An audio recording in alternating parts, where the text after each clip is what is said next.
Olá, amigos, estamos de volta para mais um programa Despertar, produzido pelo Centro Espírita Amor e Caridade de Bauru. Ele é orador e escritor espírita, autor de Drogas, Causas, Consequências, Recuperação e coautor do livro Saber Recomeçar. Conosco hoje, Valci Silva.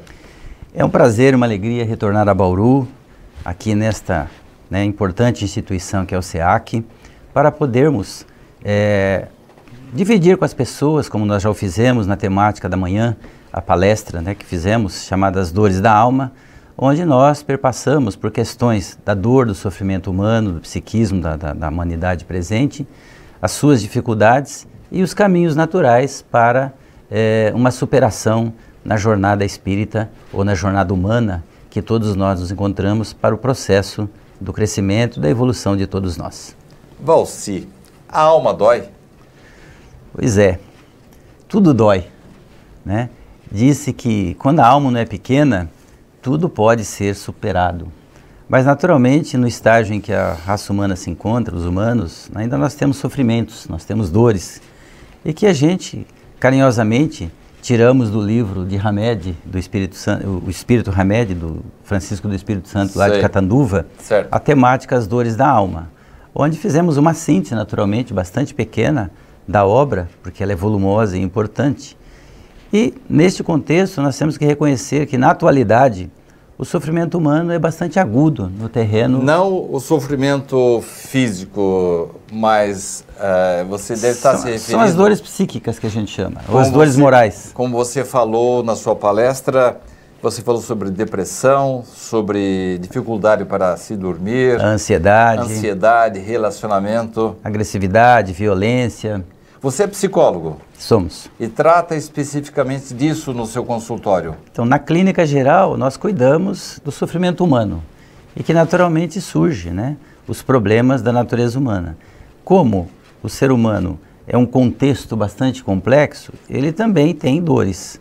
Não só as físicas orgânicas, que são as doenças físicas orgânicas, que a humanidade vive um estágio difícil, mas as dores da alma, que nós denominamos, que é o sofrimento das emoções, é o sofrimento das percepções, dos relacionamentos, das convivências. A gente costuma, para os convidados que têm um contato com pacientes, com pessoas doentes e que são espíritas, perguntar como é que eles administram isso quando o paciente vai ao seu consultório e você, como espírita, às vezes tem um caminho, uma solução que vai além da sua capacidade técnica, intelectual, da sua formação profissional.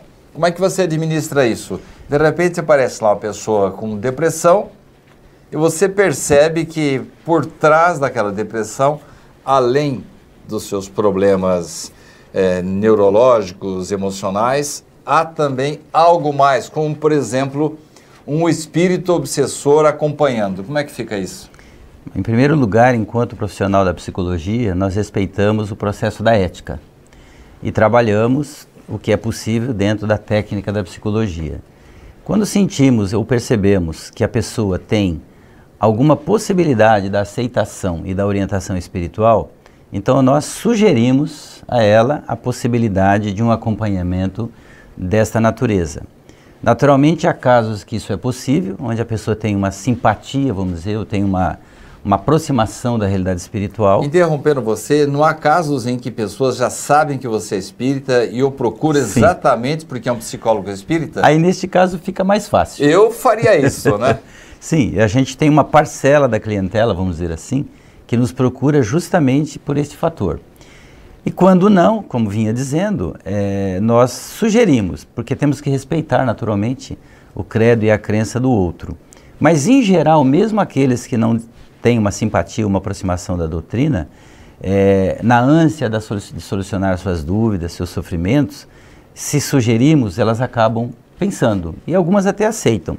Porém, quando ela já tem ela pode até não ser espírita propriamente, mas se ela já tem uma aproximação e já tem uma simpatia, isso é facilitado. Aliás, no Brasil, cerca de 90%, 80% das pessoas acreditam na comunicabilidade com os espíritos. E em termos de 60%, 70% acreditam na reencarnação. E o percentual de espíritas não é esse. Na verdade, isso vem acontecendo em razão de uma previsão de Kardec na obra espírita, onde ele diz que em algum momento da humanidade a doutrina espírita ou o espiritismo seria uma crença comum. E ele deixou claro que não seria uma religião. Então, por ser crença comum, e em razão da difusão da doutrina e do movimento espírita, muita gente, como você está dizendo, tem entendimento ou aceitação desses princípios ou desses pontos de vista da doutrina.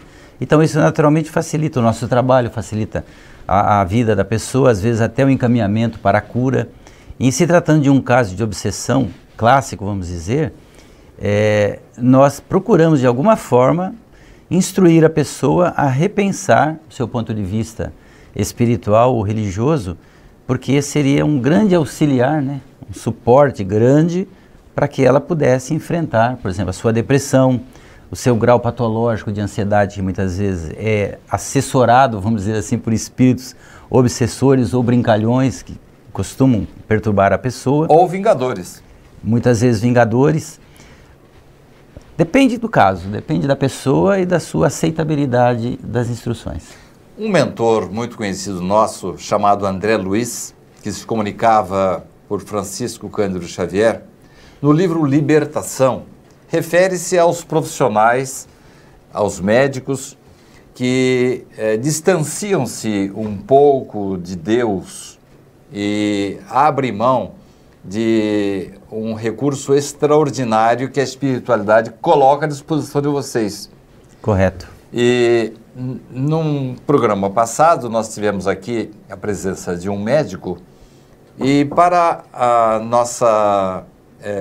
o nosso agrado ficamos sabendo que ele, antes de trabalhar, ele fazia orações para desenvolver o seu trabalho e ser melhor inspirado. Eu estou falando tudo isso para dizer a vocês que nós vamos fazer um pequeno break e no próximo bloco, Valci vai nos dizer se ele ora antes de atender os seus pacientes. Não saia daí, voltamos já já.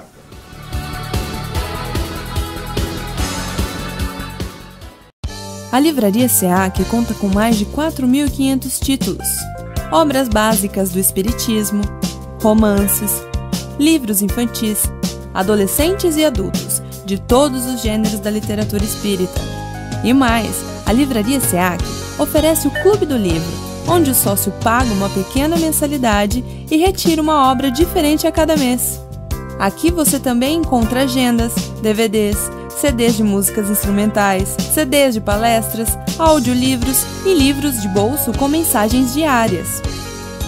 Para as crianças, a Livraria SEAC tem um cantinho especial, com cadeiras e mesinhas, para que os pequenos possam desfrutar de uma boa leitura com conforto. Outro espaço especial da livraria são as prateleiras reservadas à obra completa de Richard Simonetti, consagrado autor espírita. Todo o lucro arrecadado pela livraria é revertido para as obras do SEAC. Venha nos visitar e conheça ótimas opções para sua leitura e para presentear quem você ama. Livraria SEAC.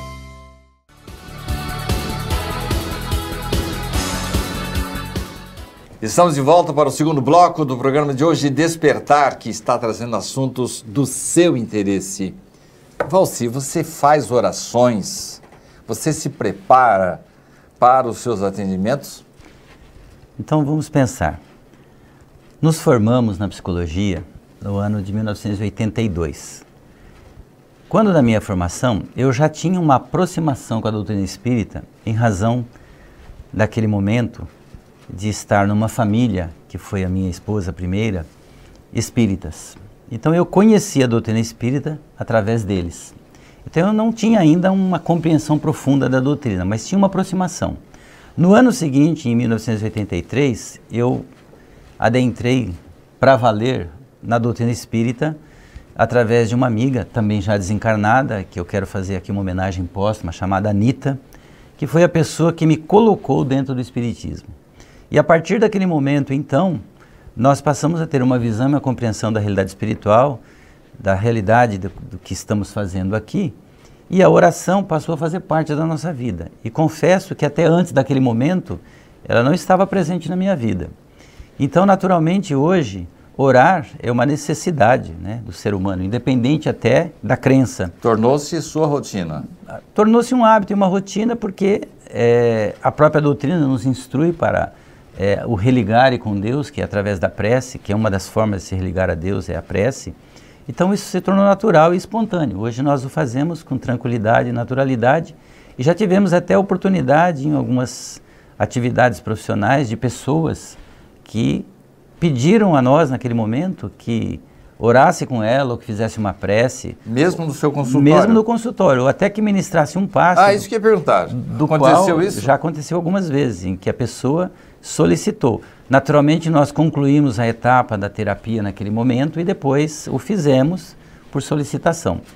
Então, a prece, ela é um instrumento bastante útil e importante e que nós não podemos abrir mão de forma nenhuma, porque é uma forma de autocontrole, de autocentrar-se e, ao mesmo tempo, de se religar, né, com Deus e com a espiritualidade que nos auxilia. É natural que aqueles que abdicam da prece, da oração ou do distanciamento dos espíritos... Estão renunciando a um... E Hilário, né, tem um texto com o André Luiz que fala exatamente dessa questão, que assim, se os médicos orassem. Ah, sim. Então, eles seriam muito mais recursos instrumentais do lado de lá. Se estenderiam. Além das habilidades suas antenas, que eles né, possuem, exatamente. Eu ouvi você falar na sua palestra aqui no SEAC a respeito da insônia. E eu queria aproveitar que nós estamos no ar aqui, você não vai ter jeito de recusar mesmo. E eu vou perguntar para você se você resolveria o meu problema de insônia. Só que eu não quero ficar no seu divã durante 20, 30 dias. Eu quero uma pílula aí para você resolver o meu problema no instantinho. Tem jeito, Valci? Olha, a insônia ela tem várias e diversas causas, né? Eu sou um insone, aquele que dorme pouco ou que tem dificuldades de dormir. Isso tudo é muito relativo. Há pessoas que precisam de um sono prolongado, há pessoas que precisam de um sono curto. Isso é tudo muito próprio de cada natureza fisiológica, orgânica, mental, emocional e espiritual. Mas não há pacientes como eu assim que querem resolver o problema rapidinho? Não resolve. Não é simples e nem rápido. Por quê? Porque é todo um contexto da natureza daquela criatura, daquela pessoa, da sua história de vida, dos seus episódios existenciais, do momento que ela vive. Então a insônia ela provém geralmente de algum grau de ansiedade, de algum grau de dificuldades para lidar com certas coisas, enfim, é uma história própria para cada um. Não é simples a solução e em alguns casos até o é, porque a pessoa às vezes está atravessando uma fase, um momento e às vezes solucionado aquele momento circunstancial da vida dela, naturalmente ela se reestabiliza e volta a um estágio normal. Mas eu acho que você queria nos dizer, na verdade, sobre a ansiedade. Isso mesmo. A ansiedade... Porque a pessoa chega lá, ela quer uma... Eu vi um caso de um médico aqui conversando conosco, que a pessoa veio pedir uma pílula contra o ciúme. Eu sei. A pílula contra o ciúme é uma boa de uma educação interior, emocional, de autocontrole e de compreensão da vida. Porque parece que nós estamos hoje num mundo em que a gente quer resolver as coisas na hora, num passe mágica. A ansiedade em si, ela é necessária na vida do ser humano, mas num certo grau. A partir do momento que a ansiedade domina os meus atos, as minhas ações, os meus pensamentos, ela se torna patológica, ou seja, doentia. E essa ansiedade patológica, hoje a humanidade a vive aos borbotões, vamos dizer assim. Você sentiu que ela aumentou, no século XXI? Aumentou em razão da própria maneira como o homem organizou a vida, né? Nós temos hoje uma rotina de trabalho diária extensa, cheia de compromissos, de afazeres. O homem se propõe a fazer muitas coisas num tempo muito curto e isso gera um grau de ansiedade anormal, que a gente chama patológico. E esse grau de ansiedade patológico altera sono, dores no corpo, muitas doenças chamadas da fibromialgia, né, que é um problema moderno, provém de um grau de ansiedade muitas vezes exacerbado. A fibromialgia? Também, né? Preocupação excessiva. Como você viu lá na palestra, o sujeito ansioso, ele está no trabalho pensando em dormir. E quando ele está em casa dormindo, ele está pensando no trabalho. Olha só. Então fica difícil administrar um equilíbrio emocional de estabilidade na vida das pessoas. O mundo que nós construímos na modernidade é um mundo ansioso, um mundo de velocidade, um mundo de rapidez muito grande, né? Veja a tecnologia que nós temos à disposição, as mídias, onde tudo é muito rápido, ninguém consegue ler um texto longo, ouvir um vídeo longo nas mídias sociais, ou quando ele recebe, por exemplo, um WhatsApp, etc., porque nós temos pressa para o próximo acontecimento. Aliás, o nosso técnico que está nos acompanhando aqui, que nos dirige em alguns vídeos, ele já nos dá um tempo assim bastante curto, porque sabe que as pessoas não vão... Passou de 1 minuto e meio, 3 minutos ali, fala, não adianta prosseguir que você não vai ter audiência. Porque o mundo todo é muito veloz, muito rápido, e a gente está ao mesmo tempo assistindo um vídeo já preocupado com o momento seguinte, com o compromisso seguinte, ou até com o vídeo seguinte, vamos dizer assim. Isso repercute e revela o grau ansiógeno, que é a ansiedade propriamente, que nós carregamos conosco. O século XXI é um século de ansiedade. Porém, ela tem um lado bom, que faz com que o homem possa realizar várias coisas, diversas atividades ao mesmo tempo. Isso tudo depende da qualidade ou da eficiência de cada um naquilo que está fazendo, naquilo que vai realizar. Se eu não tiver esse controle, a ansiedade me domina e eu naturalmente vou ter uma vida com dificuldades, indisciplinada, confusa, vou me perder em meio a compromissos, a rotina, como ocorre com muita gente. A falta de religião pode provocar tudo isso que você está falando? Com certeza, a falta de religião pode nos trazer um grau de ansiedade ruim. E é um fator normalmente assim comum e preponderante? Ele é frequente, vamos dizer assim, porque a pessoa não tem um norte, não tem um rumo, não tem uma percepção da realidade existencial. E não estamos falando aqui, meu caro telespectador, apenas da doutrina espírita. Estamos falando de qualquer religião, né, Valci? Porque aí nós estamos falando da natureza humana, independente da sua crença e do seu roteiro existencial. A natureza humana, quando nesse estágio, se ela não tem uma meta, por exemplo, a religião, a doutrina espírita nos dá uma meta e um objetivo. Nós sabemos do porquê aqui estamos, do porquê aqui viemos e do porquê para onde vamos voltar, que é o tempo passado, presente e futuro. Nós sabemos que amanhã eu estarei na espiritualidade após o meu desencarne e também tenho a clareza que retorno para cá em algum tempo para dar sequência ao processo de aprendizado e evolução, que é a busca da perfeição naturalmente. E a religião ajuda... Com toda certeza, ela nos contém esse grau de ansiedade sobre a vida. Você nota que as pessoas mais religiosas são mais fáceis de serem, abre aspas, domadas? Olha, domar é um termo bastante forte, vamos dizer assim. É mais fácil essas pessoas serem autocentradas, mais ajustadas diante da caminhada. Você sente isso? Em algumas crenças, sim. Já em outras crenças, nós vemos, na verdade, algo inverso, em que a religião as torna um pouco preocupadas, porque, vamos dizer assim, tem a perspectiva aqui. Promovem ou prometem um mundo espetacularmente maravilhoso do lado de lá, e nós sabemos que não é tão simples assim. Nós recebemos, 2 dias atrás, nós temos um programa aí de perguntas e respostas, uma pessoa que não quis se identificar, dizendo que é filha de um líder religioso e que o pai que não soubesse que ela estava perguntando, ela estava extremamente depressiva, angustiada, ansiosa diante das exigências da sua religião. Exatamente, né? Quando o rigor é muito grande para a conduta humana, existe a perspectiva da falha. Se eu sou muito exigido para a perfeição ou para cumprir rigorosamente certos mandamentos divinos, digamos assim, eu não vou suportar essa pressão porque eu sei interiormente que não sou capaz. Mas a crença, ou o meu pastor, ou o meu clérigo, exige de mim, enquanto fiel, aquele comportamento. Então, muita gente vai se perder pelo caminho, como ocorre. Elas não vão suportar essa pressão e essa cobrança porque sabem incapazes de alcançar aquela meta, aquele objetivo. Eu queria encerrar esse bloco, nós temos apenas 2 minutos, porque no próximo eu quero tratar de um assunto muito importante do seu interesse. Ontem saiu nos jornais de Bauru um artigo do seu coautor, Wellington Balbo, sobre o celular. Ele, brincando, disse que quando ele perdeu o celular, o joelho dele melhorou, porque ele parou de trombar. Nós lemos o artigo dele no Twitter. Isso. Mas eu lhe pergunto, o celular, ele é bom, mas ele pode trazer problemas emocionais? Pode. Nós vamos exemplificar com alguns casos.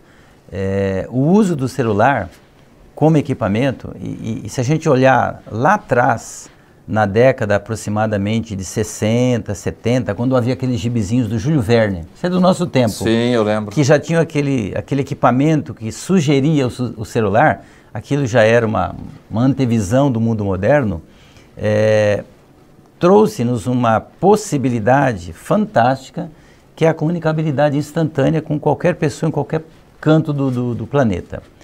Porém, como toda ferramenta de trabalho, de recurso para o progresso, ela precisa de um limite e um bom uso, vamos dizer assim. Sem exagero. Sem exagero. Tudo que é extremado vai trazer mal às pessoas. Nós podemos, no próximo bloco, naturalmente, detalhar através de exemplos e circunstâncias que a gente já vivenciou esses acontecimentos. Então, o uso apropriado é que torna a vida fácil. O uso inadequado é que dificulta a vida, na verdade. Isso em qualquer ferramenta. No próximo bloco, eu vou terminar de conversar com ele sobre essa história do celular, porque eu já estou ficando com a consciência pesada, mas eu vou tratar de um assunto muito importante, o suicídio. Se ele recebe casos desse tipo, se só a ciência resolve, ou se nós precisamos, às vezes, apelar para Deus. Não saia daí, voltamos já já.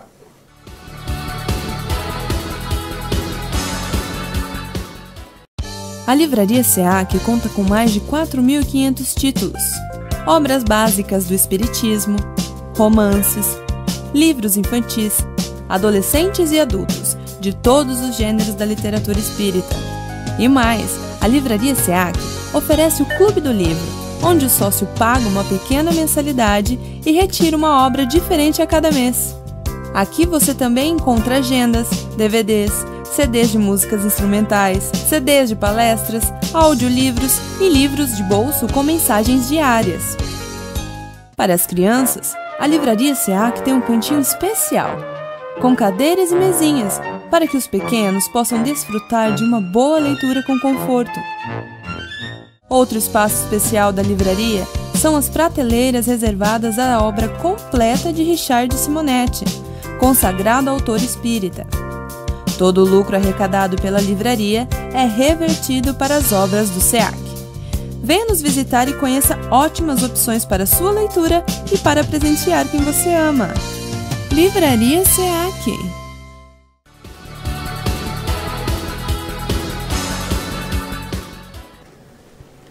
Estamos de volta para o último bloco do programa de hoje com Valci Silva, da cidade de Tupã, que está nos trazendo a cura para as dores da alma.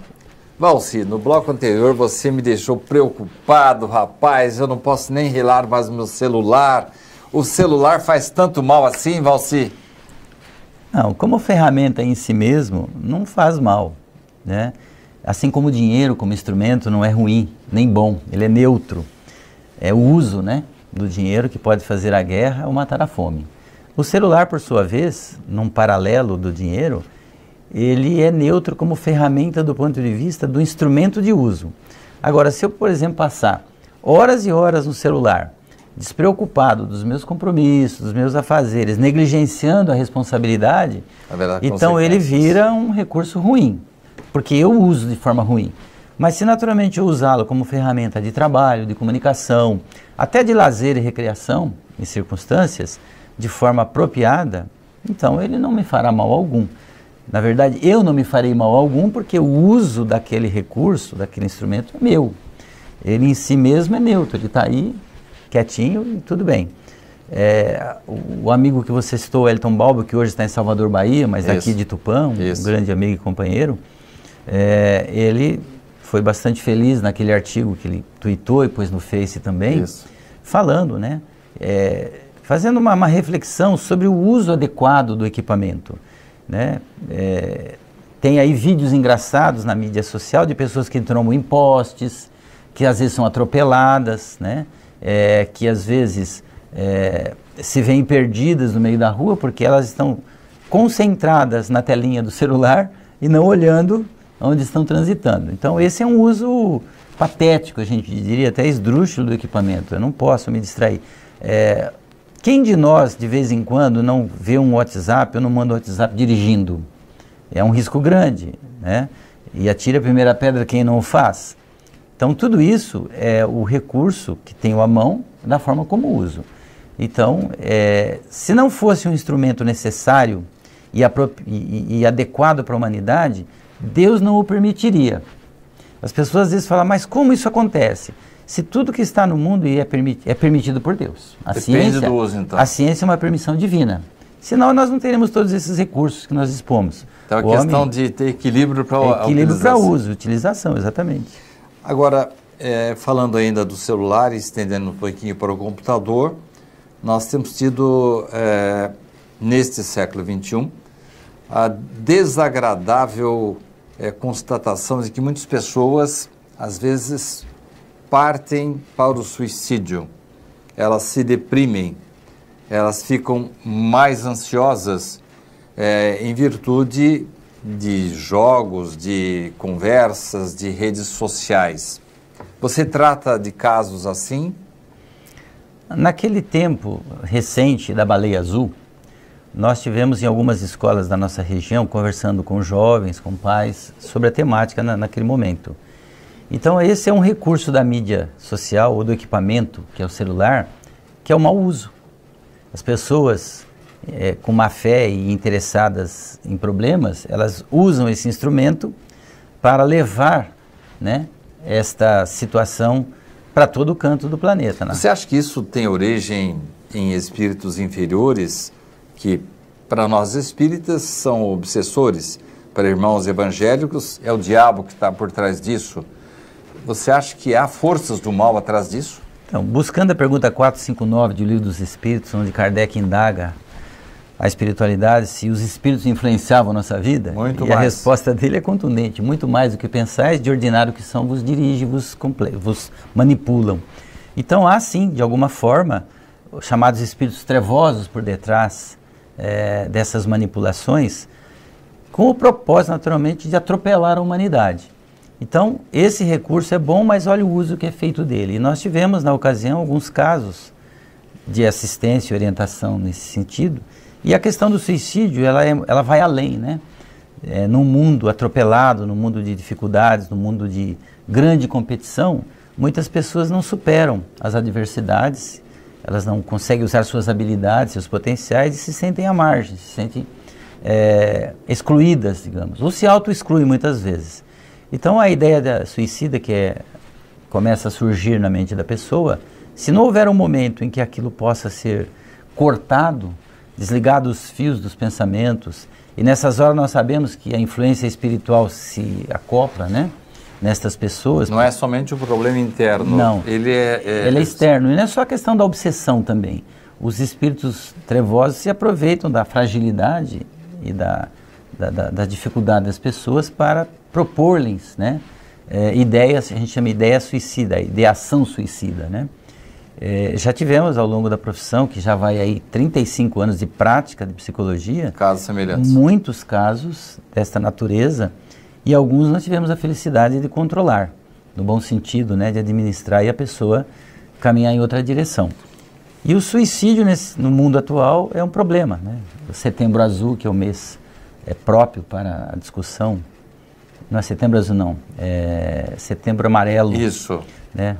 Azul é a questão da próstata humana. É, né? Em novembro, né? Novembro, exatamente. Então, a gente discute muito essa temática em escolas, em entidades, na casa espírita, que é para levar para as pessoas alento e uma visão do pós-morte, né? Que a gente chama, é a vida após a morte. Porque as pessoas que têm a ideia de que a vida acaba e começa aqui mesmo, fica mais fácil, vamos dizer, tirar a vida, não tendo responsabilidade, não acreditando, melhor dizendo. Ao passo que, se souber que haverá consequências... vai repensar. Eu tenho um caso atual, para ser objetivo, em que nós conseguimos, nós estamos trabalhando com a jovem ainda, tirar dela essa ideia. Nossa, nesse presente. A sua responsabilidade é muito grande, né? Acaba sendo grande. Nós estamos chegando ao final do programa, Valci. Eu queria que, depois desse quadro, assim, sério, difícil que você nos trouxe... eu não vou me atrever a pedir uma pílula, mas qual seria, vamos dizer, a sua recomendação para o nosso telespectador que está passando por um momento difícil, uma depressão, uma angústia, uma ansiedade? Qual é o seu conselho final? Se nos lembrarmos daquela máxima de que eu tudo posso, tudo eu posso absorver, tudo eu posso ver, tudo posso olhar, tudo posso assistir, tudo posso analisar, mas eu só devo reter o que me é bom. Então nós precisamos pensar... De um amigo nosso muito conhecido, Paulo, né? Paulo, exatamente. Né? Todas as coisas me são lícitas. Exatamente. Nem todas me convêm. Então as pessoas precisam de um pouco de senso crítico na modernidade, porque a modernidade hoje escancarou a liberdade e aquilo que se chama crítica, né? Ou a liberdade de expressão, tornou-se complexa. E apegar-se a Deus faz bem? E apegar-se a Deus faz bem, porque justamente eu passo a selecionar melhor tudo que eu vejo. Eu preciso reter somente aquilo que me convém, no sentido de me fazer o bem. E fazer bem ao próximo, ajuda? Fazer bem ao próximo é a pílula da salvação, do amor ao próximo. Encontramos a pílula. É a pílula. Fazer o bem sem olhar a quem, no sentido de que ao fazer o bem, você está se fazendo um bem, porque você está doando de si uma parcela das suas bondades, das suas qualidades, das suas virtudes. Muito obrigado pela sua presença. Eu que agradeço, um abraço a todos. Muito obrigado a você pela companhia. Semana que vem estaremos de volta.